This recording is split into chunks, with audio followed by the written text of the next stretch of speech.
Özel yetenek dönüşümü etkinliği geldi arkadaşlar. Bu etkinlik oldukça iyidir ve gerçekten de birçok kişiye yardımcı oluyor. Bu yardımcı olma sebepleri ya nasıl bir yardımcı olacağını hepsini teker teker burada inceleyeceğiz ve size söylüyorum. İlk başında ben size böyle bir şey söyleyeyim. Bu etkinlik ilk defa Rise of Kingdoms'ta geliyor ve bakalım ne kadar önemli olduğunu hep beraber görüyoruz. Etkinlik 7 günlük bir etkinliktir ve kalan süresi de 6 gün 11 saat 42 dakika kalmıştır. İlk başında buradan direkt biz kuralları okuyacağız. Yani burada kurallarda pek de fazla ahım şahım diye bir şey yoktur. Ancak etkinlik sayfasında birinci kuralda etkinlik sayfasında yer alan ekipmanlara özel yeteneklerini dönüştürebilir. Bu ne anlama geliyor? Bu çok basittir. Örnek veriyorum, benim arkadaşlar burada örnek veriyorum bir tane piyade silahım vardır.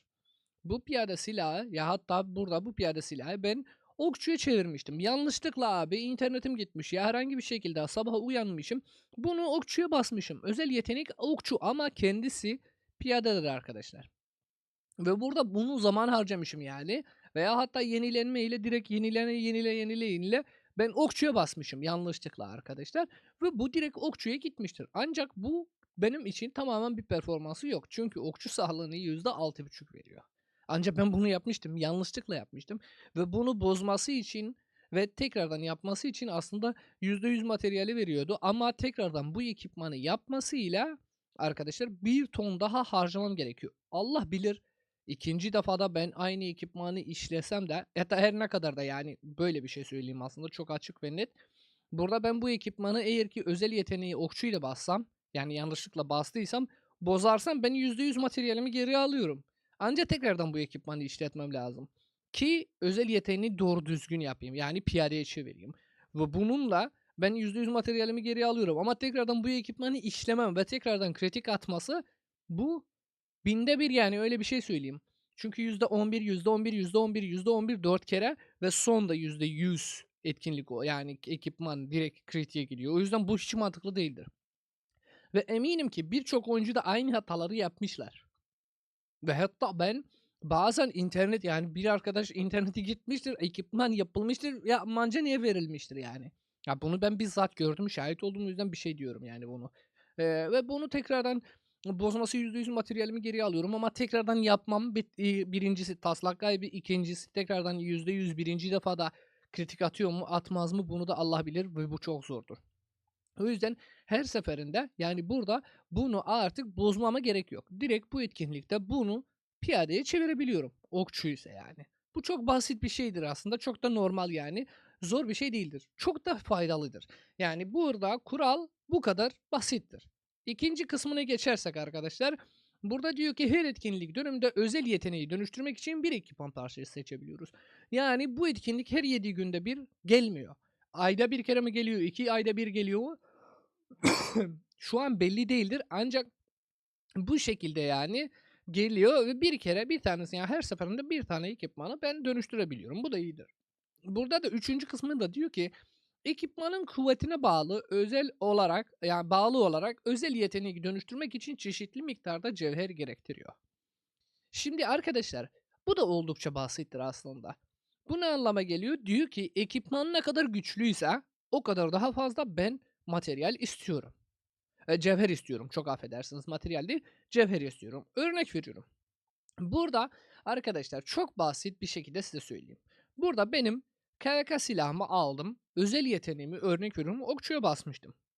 Ben bunu mesela 5 seviye yapmıştım. Ondan sonrası yenilenme yapmıştım. Okçuya yapmıştım. Şimdi bu oldukça pahalı bir ekipman oluyor. Çünkü fazlasıyla ben burada bu oyunda bu ekipmana materyal yatırmışım.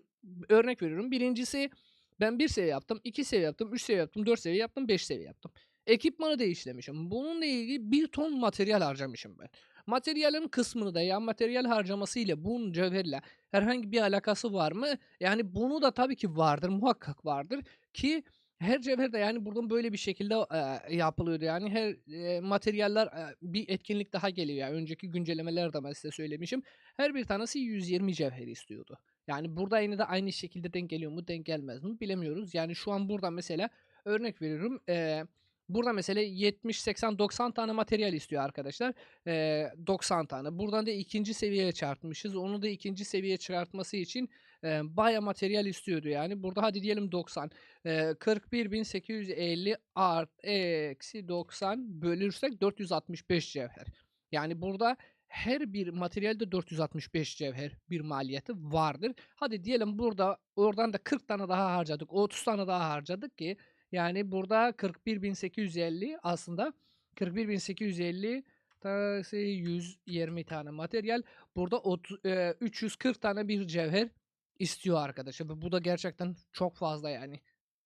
Fazladır. Ancak bunu ben böyle bir şekilde size söyleyebilirim.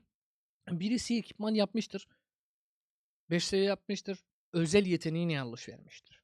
Bu adam bozarsa tekrardan bunu yapması için bir dünya materyal harcayacak. Tekrardan yenilenmeyle ne kadar şansı var bunu da bilemiyoruz. O yüzden böyle bir şekilde ekipmanları yapıyorlar. Diyor ki özel gücüne göre değişecek. Tabii ki özel gücüne göre değişecek. Mesela burada bu ekipmanım benim burada kritik atmıştır silahım. Bu kritik ya da 2 seviyedir. 41.850 cevher istiyor. Eğer ki bu ekipmanım kritikli ise ve 5 seviye ise bu 1 ton daha fazla bir materyal istiyor arkadaşlar. Ya, cevher istiyor yani. Yani gücüne göre cevheri de fazla olacak. Burada böyle bir şey de düşünüyorum ben. Aslında silahlardan ben bir tık daha denebiliyorum burada sizin için. Silahlar gücüne göre ve bence savunma saldırı sağlığına göre de değişebiliyor. Örnek veriyorum burada piyade saldırısı %27,5 yani %25 artı 7,5 %32,5. Tamam mı? Baya pahalı 41.800 ama genel olarak yani normal yumurtadan veya hatta çekişten gelen çıkan ekipmanlarımızın materyali özel yeteneğini değiştirmek için yani 39.250 3 seviyede. Bakın burada 2 seviyede 41.850 istiyor. Buradan da aynı materyali zaten maliyeti vardır. Sadece bu fetih sezonda gelen bir taslağı ile oluyor. Bu yumurtayla geliyor. 39.210.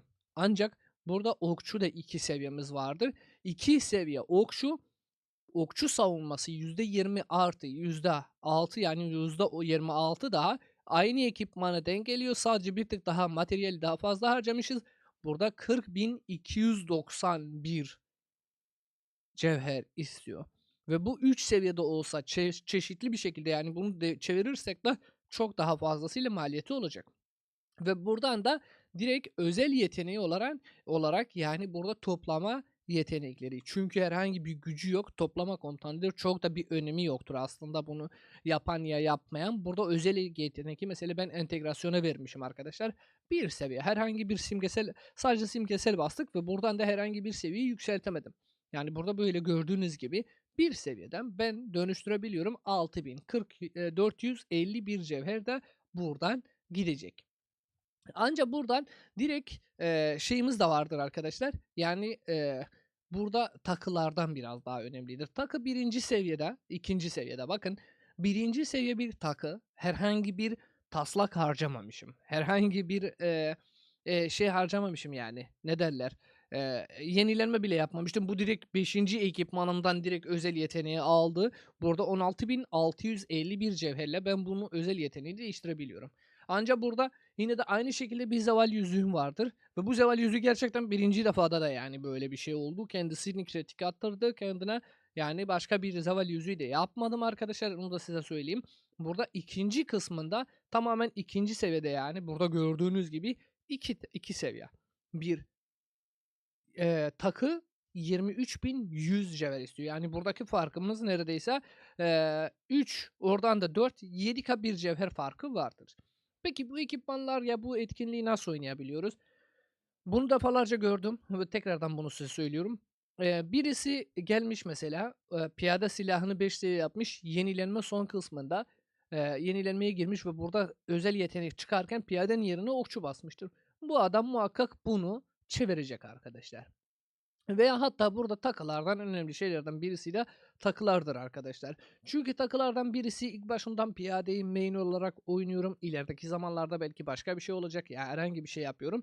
Burada takılar bir tık daha önemlidir. Yani takılardan burada yeteneklerini ya özel yeteneklerini değiştirmek aslında çok daha mantıklı oluyor. Çünkü örnek veriyorum benim okçu ekipmanlarım gayet iyidir. Ya hatta gayet iyi de değil teçhizatlarım gerçekten iyidir. Özel ekipmanlarım da daha fazla yavaş yavaş düzelecek. Burada piyade ile ilgili mesela zeval yüzüğü ben pek fazla beğenemiyorum. Zeval yüzüklerimi mesela örnek veriyorum piyadede kullanan komutanlarımla burada bu zeval yüzüğü ben okçuma çevirebiliyorum. Örnek veriyorum burada benim okçu ekipmanlarım böyle bir şekilde. Burada bu %75'tir. Bu da yavaş yavaş kritik gelecek. Bunları da yavaş yavaş başlayacağız arkadaşlar. Kritikleyeceğiz. Ancak burada bir zeval yüzüğü burada bir seviyede arkadaşlar. Bunu mesela direkt değiştirebiliyorum. Yani buradaki piyadedeki zeval yüzüğümü ben direkt okçuya çevirebiliyorum. Ve burada böyle bir şekilde de ucuz bir şekilde yapabiliriz. Ancak örnek veriyorum insan kafasına göre ya ben bu ekipmanı örnek veriyorum mesela bir okçu ekipmanı okçudadır. Bunu piyadeye çevirmesinin herhangi bir bir mantığı yoktur. Yani bu yetenek ya bu ekipman bu etkinlik aslında sadece bu iş için yani yapılmıştır.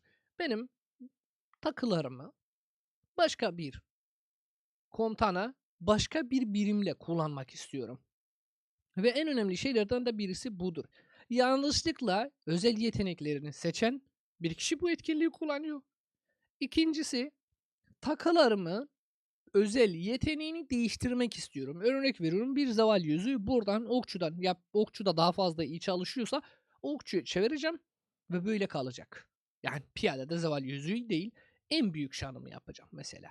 Burada benim en büyük şanım vardır kritik değildir. En büyük şanı piyadeye takacağım. Burada bu zeval yüzüğü çevireceğim yani okçuya. Bu kadar mantıklıdır. Yani bu etkinliğin tamamen amacı budur. Bunu free to play'ler az para harcayanlar zaten az para harcayan bir oyuncu ya free to play bir oyuncu bunların yanlış yaptığı binde birdir. O binde bir de bu etkinliği kullanacak. Örnek mi ben kullanır mıyım? Ben asla kullanmam. Çünkü benim için hiçbir şey ifade etmiyor. Benim herhangi bir yanlış ekipmanımı yaptığımı ya bastığımı ya özel yeteneğini bastığımı hiçbir zaman göremediniz. Göremezsiniz. O yüzden bu etkinliği de ben pek fazla kullanamıyorum. Ancak buradaki krakenler, balinalar bunlar çok fazla işine yarıyor. Örnek veriyorum mesela bir liderlik seti vardır. Ya hatta piyade ekipmanları vardır. Liderliğe basmıştır. Bunu ekipmanı piyadeye çevirebiliyor. Ve bunu da 7 kıta ile kullanan birçok kişiyi gördük. Hesap incelemelerden, videolardan bunları gördük. Bu tarz oyuncular bu etkinlik onlara şifa gibi geldi. Ama benim için herhangi bir şifası yoktur. Ya herhangi bir şey yoktur. Birisine bu etkinlik çok iyi geliyor. Benim için, benim hesabım için de bu etkinlik hiçbir şey ifade etmiyor.